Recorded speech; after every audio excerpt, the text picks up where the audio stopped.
किया गया है, जिसमें भोले भाले हिंदुओं को भ्रमित किया गया है ये कहकर कि जो भी भारतीय मुसलमान हैं इनके पूर्वज हिंदू थे। इससे आम जनता जो है इसी विषय में उलझकर आपस में नफरत करने लगती है। आइए हम देखते हैं पहले कि भारतीय होता कौन है। जो भारत के लोग हैं वो भारतीय कहलाएंगे, बड़े कॉमन सेंस की बात है। और भारत में कौन रहते हैं? भारत में सनातन धर्मी रहते हैं, मुसलमान रहते हैं, ईसाई रहते हैं, बुद्धिस्ट रहती हैं, जैनी रहते हैं, सिख रहते हैं और नास्तिक भी रहते हैं। ये सब लोग मिल करके भारत को बनाते हैं। भारत की सीमा जो है ये तो घटती रही है इतिहास में। अगर आप देखेंगे तो इतिहास में कभी Iran, Afghanistan, Sri Lanka, Cambodia, Burma, Bhutan, Thailand, ये सब के सब भारत के अंग थे। लेकिन इन सब का विभाजन खुद भारतीयों ने किया और अभी के समय में जो भारत है वो आप जानते हैं। तो इस हिसाब से हमारे पूर्वज ईरान के भी लोग हुए, हमारे पूर्वज अफ़गानिस्तान के भी लोग हुए, हमारे पूर्वज पाकिस्तान के भी लोग हुए, हमारे पूर्वज श्रीलंका के भी लोग हुए, हमारे पूर्वज बर्मा और भूटान के लोग भी हुए और हमारे पूर्वज इंडोनेशिया और मलेशिया के लोग भी हुए। तो भारतवर्ष इन लोगों से बना है। भारत का इतिहास कितना पुराना है? 1000 साल पुराना, 5000 साल पुराना, 20,000 साल पुराना या शायद उससे भी पुराना। तो इस बात को याद रखिएगा कि भारत के पूर्वज में वो सब लोग भी आएंगे जो आज भारत का हिस्सा नहीं है। हिंदू कौन होता है? यह बात सर्वसम्मत है कि हिंदू किसी धर्म का नाम नहीं है। हिंदू उसको कहते हैं जो भी भारतवर्ष में रहता है। तो वो हिंदू जो किसी एक ईश्वर में आस्था रखते हैं और अपनी इच्छाओं को ईश्वर के समर्पित कर देते हैं, उन्हें सर्वसमर्पण कर्ता कहते हैं या अरबी भाषा में उन्हें मुस्लिम कहते हैं। वो हिंदू जो यीशु मसीह को ईश्वर मानते हैं और भारतवर्ष में रहते हैं उन्हें ईसाई कहते हैं। वो हिंदू जो भारतवर्ष में रहते हैं और जो गौतम बुद्धा के दर्शन को सही मानते हैं वो बुद्धिस्ट कहलाते हैं। वो हिंदू जो भारतवर्ष में रहते हैं और महावीर जैन के दर्शन से सहमत हैं वो जैनी कहलाते हैं। उसी तरह वो हिंदू जो गुरु नानक साहब के शिक्षाओं को सही मानते हैं वो सिख कहलाते हैं। और वो हिंदू जो किसी एक ईश्वर में विश्वास नहीं रखते, वो प्रकृति में विश्वास रखते हैं, वो अपने आप को आदिवासी कहते हैं। उसी तरह हिंदुओं में वो भी शामिल है जो अपने आप को लिंगायत कहते हैं और जो एक निराकार ईश्वर में विश्वास करते हैं। तो इस तरह हम देखते हैं कि भारतवर्ष में अलग अलग विचारधारा के अलग अलग आस्था के लोग हैं और ये सब के सब लोग जो हैं वो भारतीय कहलाते हैं। अब हम देखते हैं कि हमारे पूर्वज कौन थे। आप जानते हैं आज विश्व की आबादी, जनसंख्या तकरीबन 8 अरब है। आप समय में जब पीछे जाएंगे तो जैसे जैसे पीछे जाएंगे जनसंख्या घटती चली जाएगी। तो समय में कोई एक ऐसा समय भी आएगा जब हम पीछे जाएंगे जबकि मानव की जनसंख्या केवल एक पुरुष और एक नारी यहीं पे सीमित हो जाएगा। और उस एक पुरुष और उस एक नारी को हमारे भारतीय सभ्यता या भारतीय दर्शन में स्वयंभू मनु या आदम कहते हैं और उनकी पत्नी को हव्यवती या शत्रुपा कहते हैं। भारतीय परंपरा में, रामचरितमानस में, पुराणों में और वेद तक में इनके बारे में बतलाया गया है। तो हमारे जो पूर्वज के पूर्वज थे वो एक पुरुष और एक नारी थे।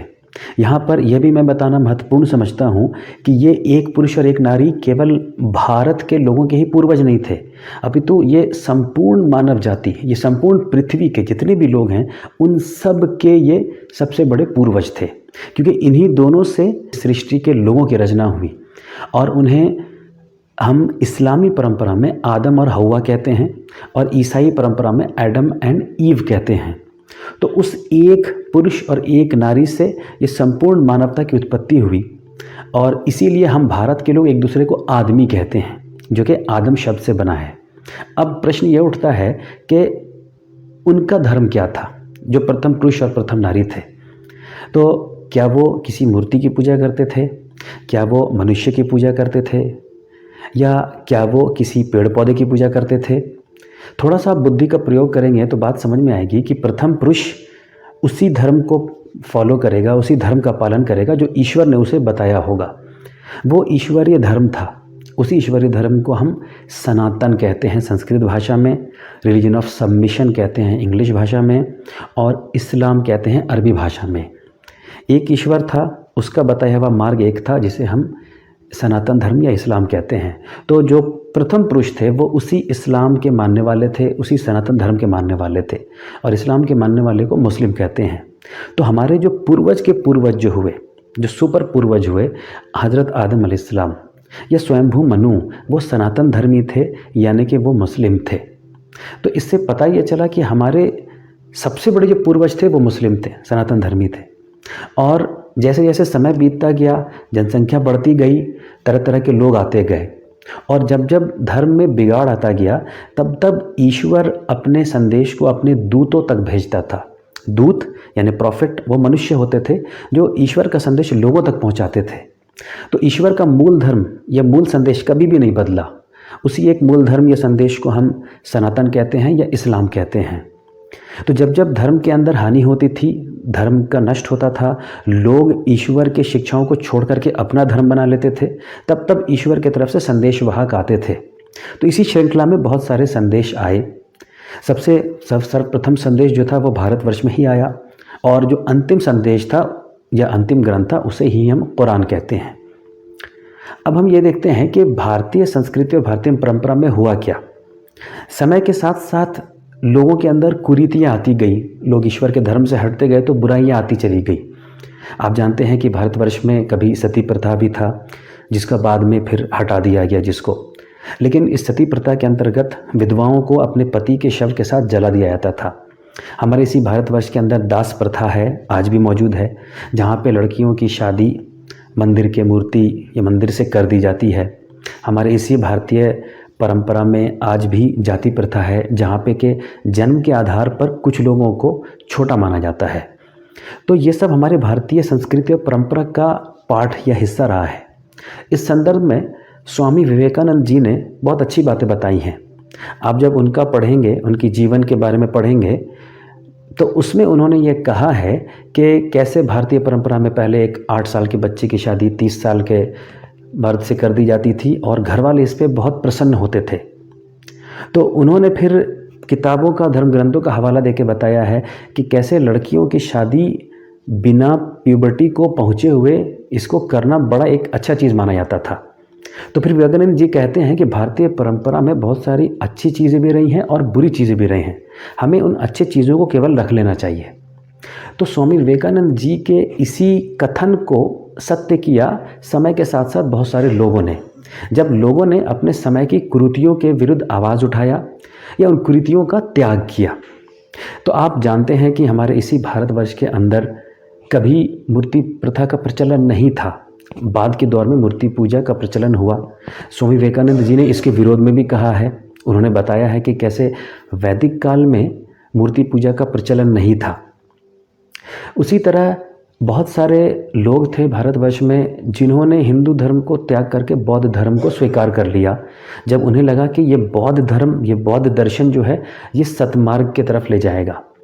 हमारे इसी भारतवर्ष में बहुत सारे लोगों ने हिंदू धर्म को त्याग करके आर्य समाज को अपनाया। जब स्वामी के दयानंद सरस्वती जी ने आर्य समाज की स्थापना की और उन्होंने यहाँ की कुरीतियों के विरुद्ध बोलना शुरू किया, तो बहुत सारे लोग उनके साथ जुड़ गए और आर्य समाज में चले गए। ठीक उसी तरह भारत में बहुत सारे वो लोग भी थे जो समय समय पर जिन्हें ये एहसास हुआ, ये समझ में आया कि ईश्वर का मूल धर्म असल में क्या है, ईश्वर का जो प्योर सनातन धर्म है वो क्या है। तो जब उन्होंने इस प्योर सनातन धर्म को अपना लिया, तब वो मुसलमान कहलाए या सनातन धर्मी कहलाए या सबमिटर्स कहलाए। इन्हें ही हम मुस्लिम कहते हैं। तो जिन लोगों ने कुरान को ईश्वर का अंतिम ग्रंथ माना और जिन लोगों ने ये बात समझा कि उस एक ईश्वर का एक ही धर्म है, हम उस ईश्वर के प्योर धर्म को अपना ले, तो वो लोग मुसलमान कहलाए और उन लोगों ने अपनी घर वापसी की उस प्योर सनातन धर्म की ओर। तो असल बात यह है कि अब जितने भी हम लोग हैं, हम भारतवर्ष के लोग इस बात के ऊपर विचार करें कि हमारा मूल धर्म क्या था, हमारे असल पूर्वज कौन थे, हमसे हमारे सबसे पुराने पूर्वज कौन थे। जो हमारे सबसे पुराने पूर्वज थे आदम, उनका धर्म तो सनातन धर्म था या ईश्वरीय धर्म था या इस्लाम था। तो उसी तरह हमारे जो पूर्वज का धर्म था और हमारा जो मूल धर्म था, हम उसी की ओर बढ़े। याद रखिए, कि जब ईश्वर एक है तो उसका बताया धर्म भी एक ही होगा। ऐसा नहीं है कि वो एक ईश्वर मनुष्य को अलग अलग धर्मों में बांट दे। हमें अपनी संकुचित मानसिकता से बाहर निकलना होगा। हमें इस सोच से बाहर निकलना होगा कि मेरी ही भाषा सबसे अच्छी भाषा है, मेरी ही संस्कृति सबसे अच्छी संस्कृति है। दुनिया में सैकड़ों भाषाएं हैं, हज़ारों भाषाएं हैं। आप उस ईश्वर को अलग अलग भाषा में अलग अलग नामों से पुकार सकते हैं। भाषा के बदलने से तथ्य नहीं बदल जाता। निष्कर्ष यह है कि भारतीय मुसलमान और भारतीय हिंदू ये दोनों मिल करके अपने समान जड़ को तलाश करने की कोशिश करें, प्रेम और सौहार्द के साथ। जब प्रेम और सौहार्द के साथ तलाश करेंगे, नफ़रत को मिटाएंगे, तो हम पाएंगे कि असल में हम सब एक ही हैं, क्योंकि हमारे पूर्वज एक ही थे। और ये हम सब सिर्फ भारत के लोग नहीं, संपूर्ण पृथ्वी के लोग, ये सब एक ही हैं, एक ही परिवार के लोग हैं। और इसीलिए भारत के परंपरा में वसुधैव कुटुंबकम का कंसेप्ट दिया गया है कि this whole world is my family और इट इज़ वन फैमिली। अंतिम में मैं अंतिम ग्रंथ कुरान के दूसरे अध्याय के 134वें मंत्र को पढ़ना चाहूँगा, जिसका अर्थ है, ये एक समुदाय था जो जा चुका, उन्होंने जो कर्म किए वे उनके लिए हैं, तथा जो तुमने किए वो तुम्हारे लिए, और उनके किए का प्रश्न तुमसे नहीं किया जाएगा। इसमें यह बताया जा रहा है कि जो पूर्वज थे हमारे, जो पुराने लोग थे, जो कर्म उन्होंने किया वो उनके लिए है, जो कर्म हम करेंगे वो हमारे लिए है। मरणोपरांत परलोक में हर एक मनुष्य से उसके कर्मों के बारे में प्रश्न किया जाएगा। आपसे आपके कर्मों के बारे में, मुझसे मेरे कर्मों के बारे में। तो हम सभी अपने अपने कर्मों के प्रति अलर्ट रहें, चौकस रहें, और ये ध्यान दें कि हम वो कर्म ना करें जिससे कि हम परलोक में घाटा उठाने वाले लोगों में से शामिल हो जाएं। धन्यवाद। दोस्तों, पिछले कुछ वर्षों में भारत में नफ़रत की राजनीति को चमकाने के लिए एक दुष्प्रचार